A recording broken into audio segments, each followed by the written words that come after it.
Hello there, good people. Patricia here, and today I'm going to talk a little bit about the value of long term relationships and why you should not blow them off.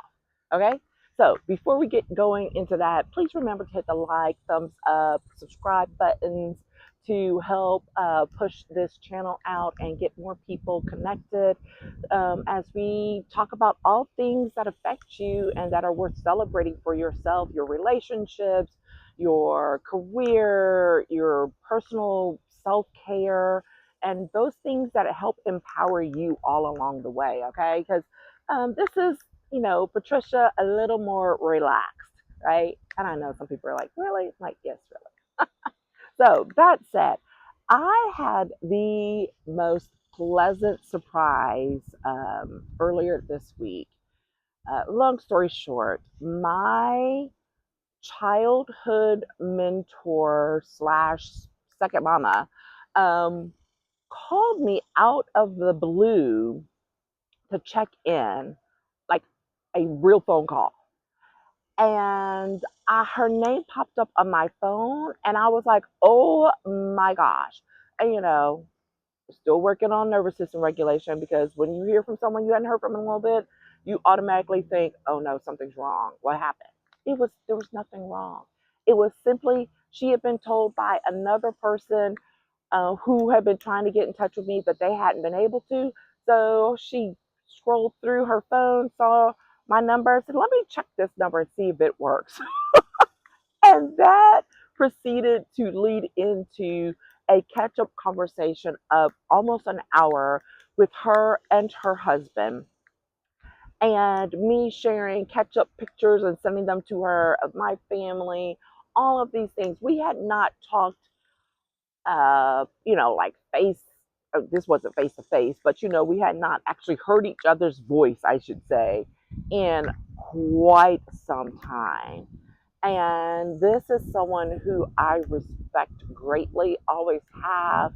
Um, it's been years, and if she were to give me advice about something today, having not been connected, I would still listen and take heed, right?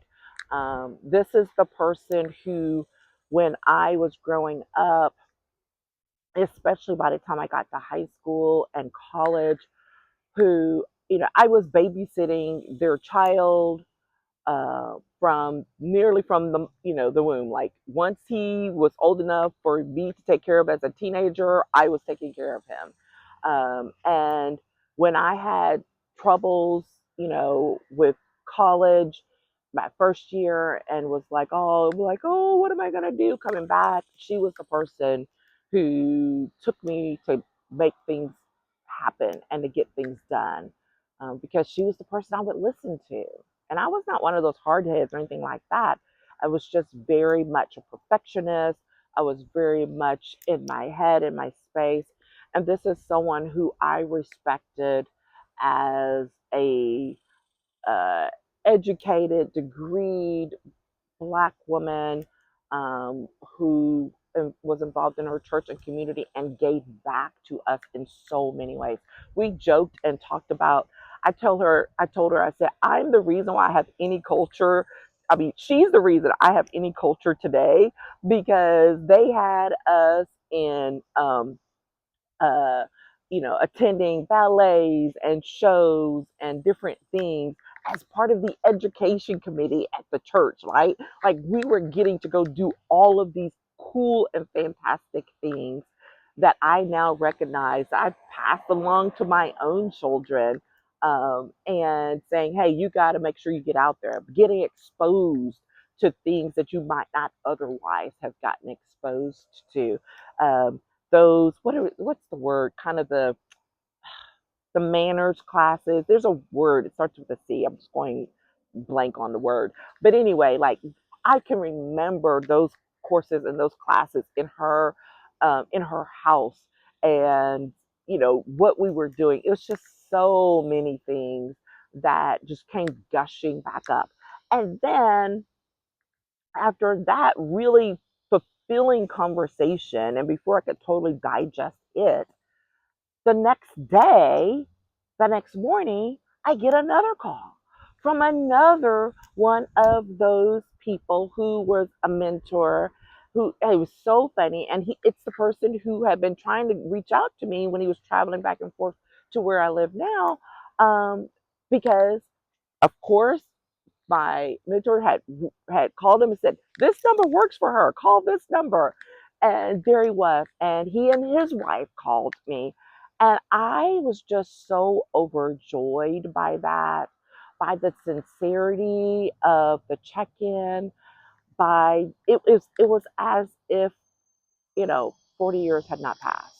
It really was. It was just a super powerful moment about what relationships can look like decades later, where you can literally catch up as if time had not passed.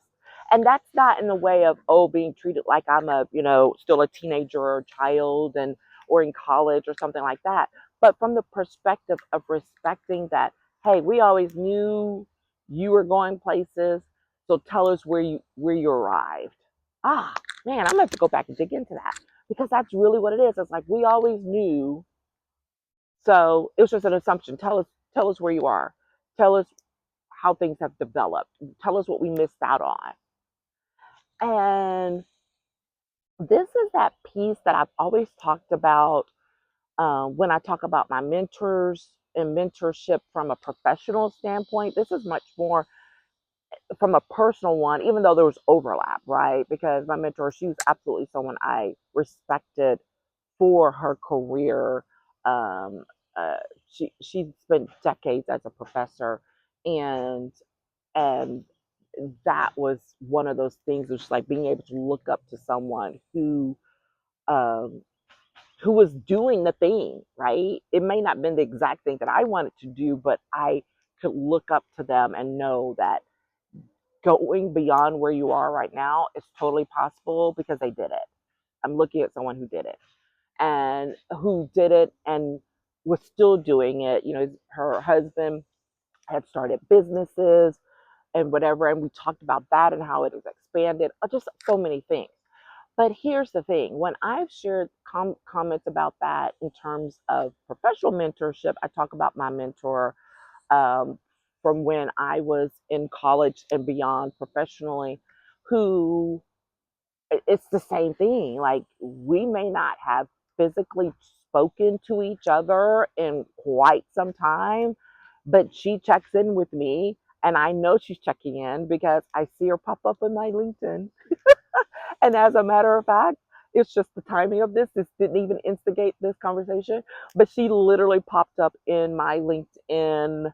What was I checking it last night, this morning? And I saw that. I was like, oh, it must be time for me to check in with her, because I always know.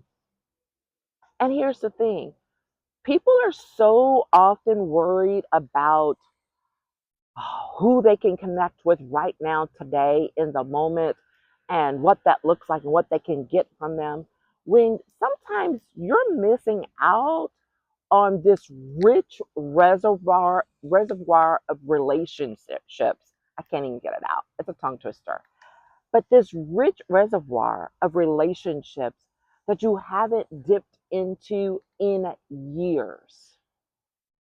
And it's just sitting there going stagnant because you're not connecting. You're not staying connected. You're not maintaining the relationship.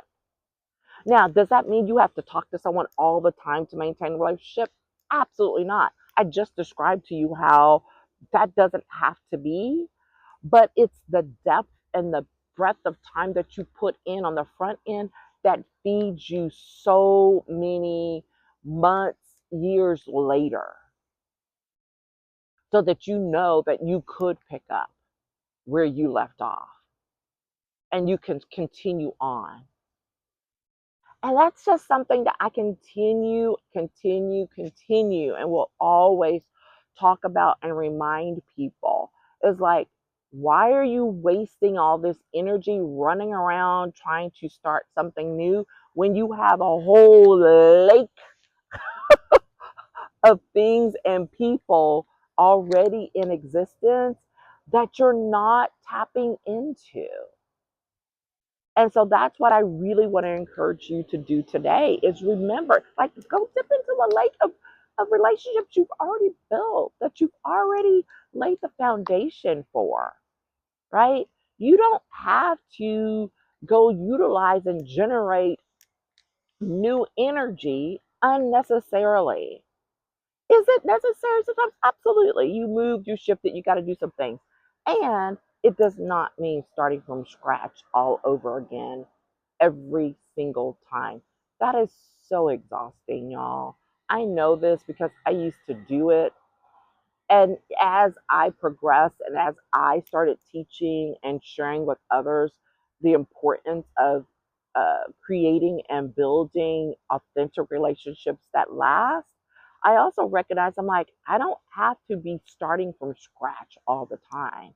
Sometimes you can get a leg up, you can get a head start by dipping into your existing relationships, and they will connect you up with someone uh, that they know.